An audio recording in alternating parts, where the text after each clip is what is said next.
ఉమ్మడి నిజామాబాద్ జిల్లా వరప్రదాయిని నిజాం సాగర్ ప్రాజెక్టు 28 గేట్లు ఎత్తివేయడంతో మంజీరా నది పరవళ్లు తొక్కుతుంది. ఎగువ ప్రాంతాల్లో భారీ వర్షం కురవడంతో నిజాం సాగర్ ప్రాజెక్టు నిండుకుండలా కలకలలాడుతుంది. సుమారు 28 గేట్లు ఎత్తివేయడంతో 2 లక్షలకు పైగా క్యూసెక్కుల వరద నీరు మంజీరాలోకి విడుదల చేశారు. దీంతో బాన్సువాడ సమీపంలోని బొల్లక్పల్లి మంజీరా నది ఉధృతంగా ప్రవహిస్తుంది. మరోవైపు భారీ వర్షాలకు మంజీరా పరివాహక ప్రాంతాలు నీట మునిగాయి.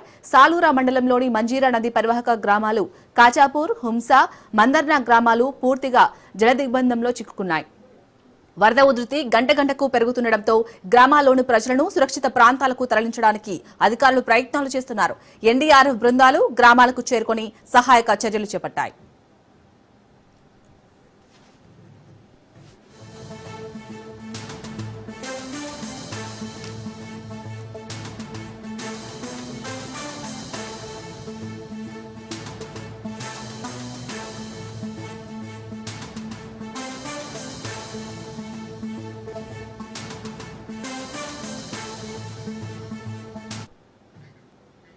మంచిర్యాల జిల్లా చెన్నూరు మండలం సుందర్శాల గ్రామంలో వరదలతో రైతులు తీవ్ర ఇబ్బందులు పడుతున్నారు. సరస్వతి బ్యారేజ్ బ్యాక్ వాటర్ ప్రభావంతో గ్రామంలోని పత్తి పొలాలు పూర్తిగా నీట మునిగిపోయాయి. సుమారు 200 ఎకరాలలో పంతి పట్ట మట్టిలో కలిసిపోయే పరిస్థితి ఏర్పడింది.